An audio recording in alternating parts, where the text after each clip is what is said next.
Oke. Perkenalkan, saya Krisna Ciputra dari kelas IT 403 dengan NIM 220401 kali 96. Dalam video kali ini saya akan mempresentasikan tugas dari UAS, interaksi komputer, interaksi manusia komputer. Untuk soalnya yang pertama adalah ada dua soal dari yang telah dikirimkan sebelumnya. Nah, soal pertama kita diwajibkan untuk pilih salah satu aplikasi untuk kita analisis menggunakan metode SOW, dan juga kita analisis komposisi warnanya.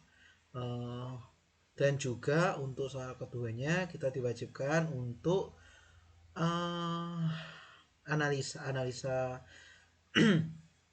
analisa case kebutuhan untuk user interface atau interaksi dengan komputer jika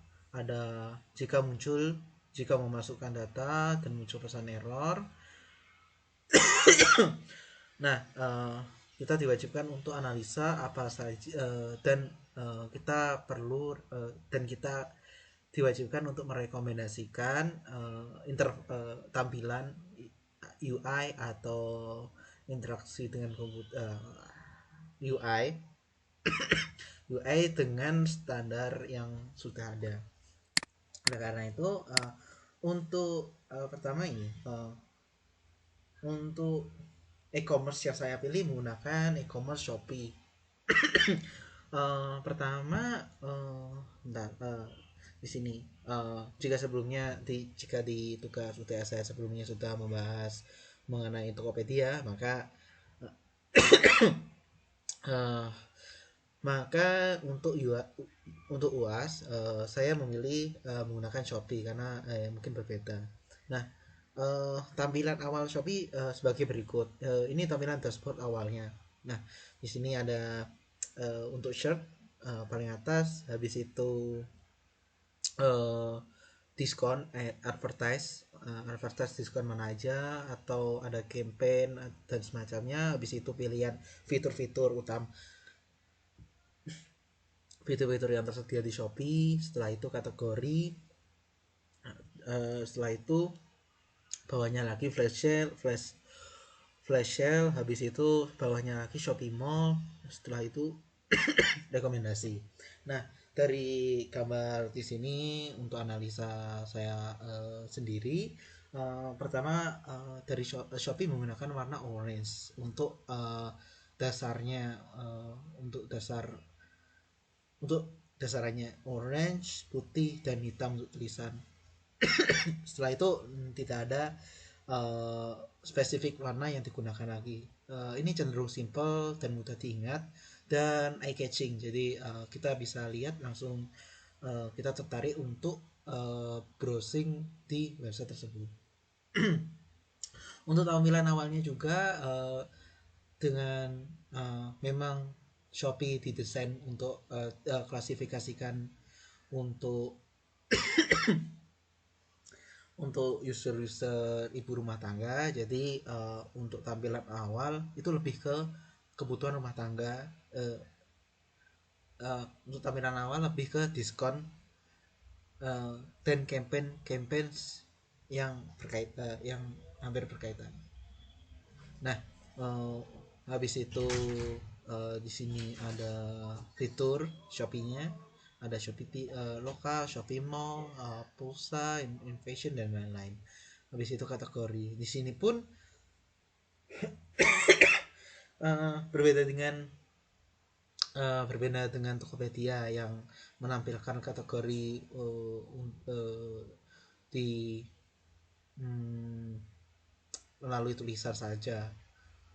Di sini kategori menjadi lebih jelas, jadi kita bisa memilih mau berbelanja apa sesuai kategori dengan gambar saja tanpa perlu membaca keterangan yang ada pada gambar tersebut.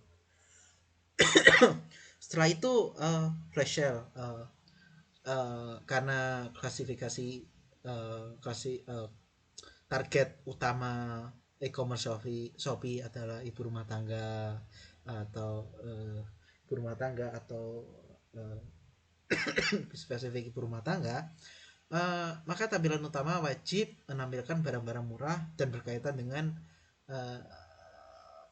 berkaitan dengan ibu rumah tangga itu sendiri. Misalnya kecantikan, kasur, uh, sabun, apa nih, ya, parfum, dan lain-lain. Karena target utamanya memang ibu-ibu rumah tangga, maka ya produk-produk yang ditampilkan dan diprioritaskan lebih ke produk-produk kebutuhan ibu rumah tangga tersebut. Karena ibu rumah tangga pertama punya kebutuhan banyak. Itu habis itu bawahnya lagi shopping mall, hampir sama dengan produk pada umumnya, tapi untuk shopping mall ini lebih spesifik dijual dari toko resminya, misalnya dari pabrik atau dari distributor yang bekerja sama dengan Shopee.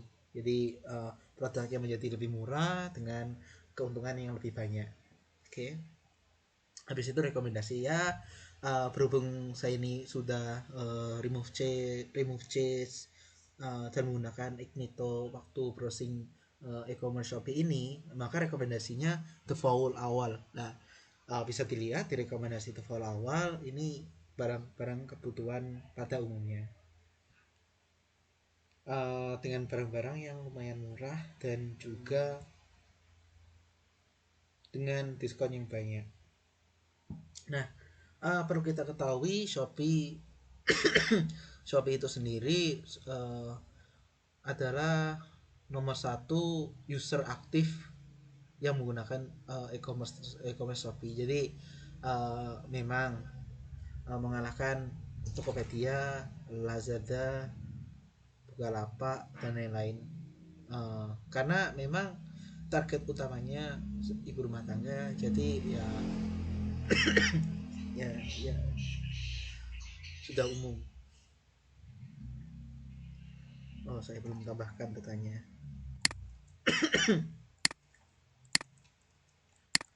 Nah, dari data ini bisa kita lihat kalau pengguna aktif dari Shopee itu hampir menyentuh 250 juta.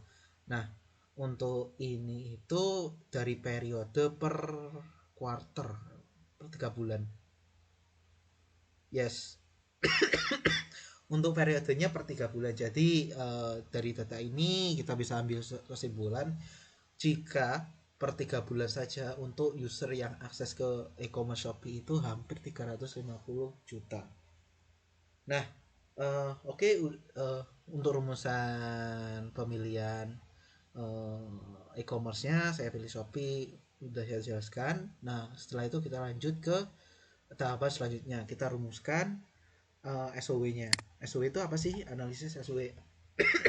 Analisis SW itu kita coba analisis e-commerce Shopee dari strength, weakness, opportunity, threat. Nah, masing-masing variabel ini masing-masing analisis SOW ini punya fungsinya yang berbeda. Jadi untuk strength itu kekuatan yang ada di e-commerce Shopee sekarang, misalnya nanti saya akan jelaskan. Untuk weakness, kekurangannya yang bisa diimprove saat ini juga. Opportunity itu ke peluang kedepannya untuk upgrade e-commerce Shopee tersebut. Habis itu trade ancaman. Nah, untuk pertama uh, untuk SW pertama adalah strength adalah kekuatan. Jadi bisa dilihat di sini ada 4 faktor utama kekuatan dari e-commerce Shopee, yaitu strong market presence. Nah, Shopee sebenarnya tidak hanya ada di Indonesia saja, tapi ada hampir di Asia Tenggara semua, meliputi Taiwan, mungkin Cina juga. Saya kurang tahu sih spesifiknya Cina. Tapi kalau di Cina itu ada e-commerce sendiri yang lebih lebih lebih lebih besar mungkin. Setelah itu user friendly interface bisa kita lihat sebelumnya tampilan user, untuk tampilan user di jujur untuk tampilan user di browser uh, user friendly, namun untuk tampilan di Android lebih ke uh, terlalu spesifik untuk ibu rumah tangga, jadi ya seperti itu. Nah setelah itu interaktif fitur, jadi berbagai banyak macam fiturnya juga sangat sangat membantu, seperti Shopee Mall, Shopee Live, Shopee Pay dan lain-lain. Terutama Shopee Pay sudah terintegrasi dengan uh, macam-macam kebutuhan yang lain, untuk pembayaran lain-lainnya juga. Shopee Live lebih ke spesifik memasarkan secara live, hampir sama seperti TikTok Shop. Untuk shop Untuk Shopee Mall itu lebih spesifik ya seperti yang saya jelaskan tadi. Nah, setelah itu promosi dan diskon. Tentu Shopee adalah campaign promosi paling besar di antara seluruh e-commerce yang ada di Indonesia.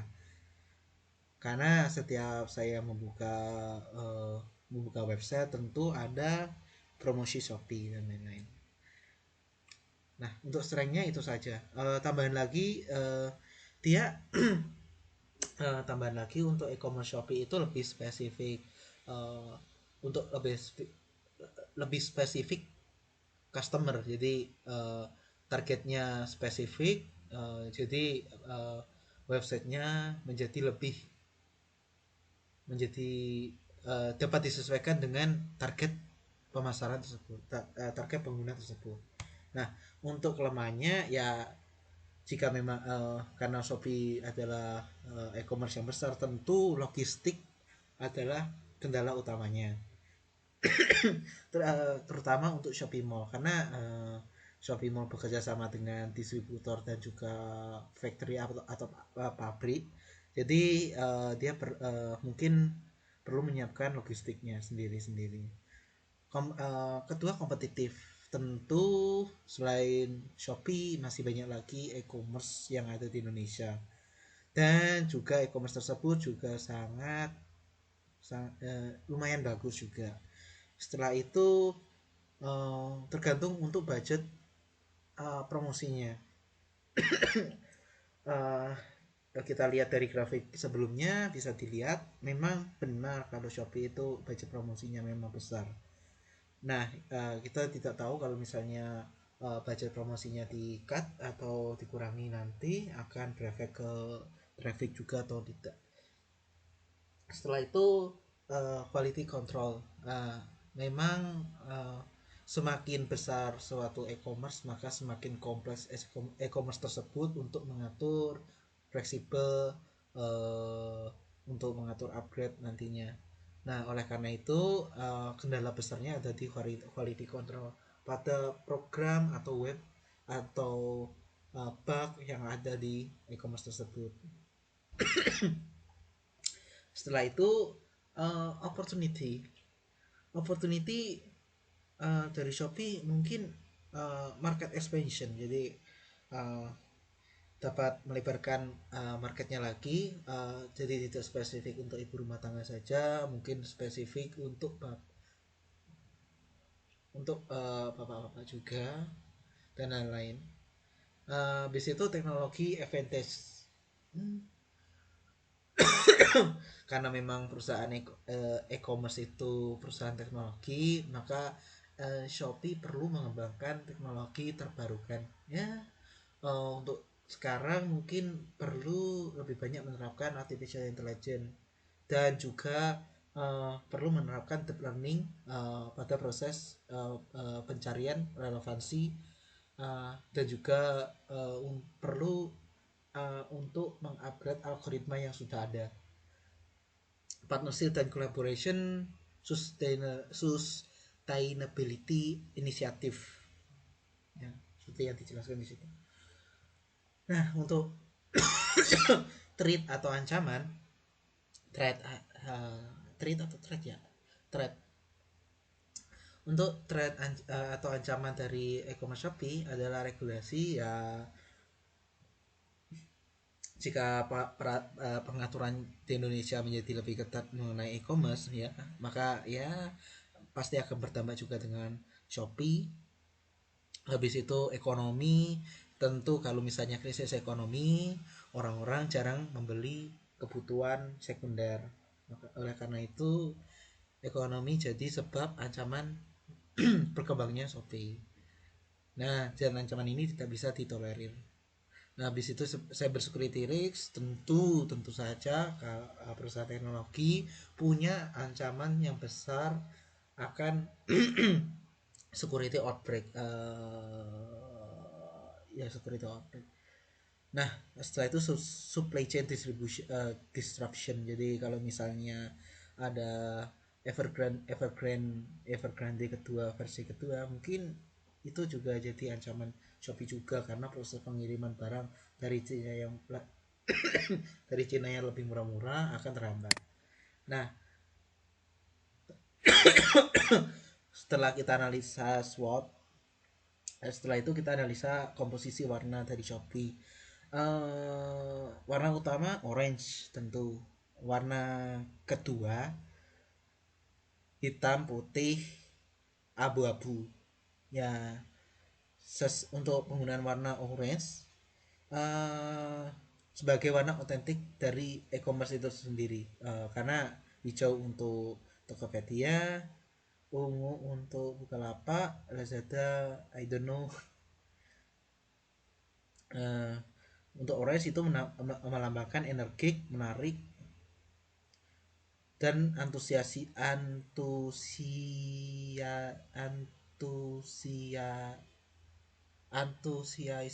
dan kreativitas. Sedangkan untuk secondary ya umum. Nah, untuk HGA perspektif, nah untuk perspektifnya, visual appearance-nya yang sudah saya bahas sebelumnya di Shopee, contrast and reliability, kontrasnya pada tampilan Shopee-nya, konsistensi itu saja, dan ada emotional impact yang di Shopee. Setelah itu analisa desain. Untuk soal kedua, analisa desain pesan kesalahan pada aplikasi yang sudah disebutkan sebelumnya di soal. Nah, menurut saya ada 4 faktor yang perlu yang bisa mengimprove UI dari pesan error tersebut, pesan error tersebut. Pertama, tipografi, letak penempatan, warna, isi pesan. Nah, tipografi huruf ya, seperti umumnya ya perlu ukurannya harus sesuai, jenis formnya juga yang sesuai dan mengenakan, dan penekanan kalimatnya. Setelah itu tata letak harus user harus langsung dapat mengetahui pesan error tersebut. Biasanya di tengah, inline untuk global. Habis itu white space, pastikan ruang putih, ya pesan. Habis itu background. Habis itu harus sesuai dengan saling berkolaborasi, sustainability. Habis itu warna ya kontras antara huruf dan juga background jangan sama ya, logik dasar aja. Konsistensi ya, yaitu konsisten ya, misalnya hitam atau merah atau sebagainya yang sesuai saja. Kombinasi warna sesuai. Nah, isi pesannya harus spesifik, bahasanya sederhana. Setelah itu untuk ada saran untuk perbaikan. Jadi misalnya kesalahan memasukkan password, ya itu harus ada saran, bisa dicek lagi, bisa dicek passwordnya lagi dan lain-lain. Nah, menurut saya cukup itu saja, dua soal yang ada pada IMK. Jika ada kurangnya saya mohon maaf. Cukup sekian. Terima kasih, sampai jumpa.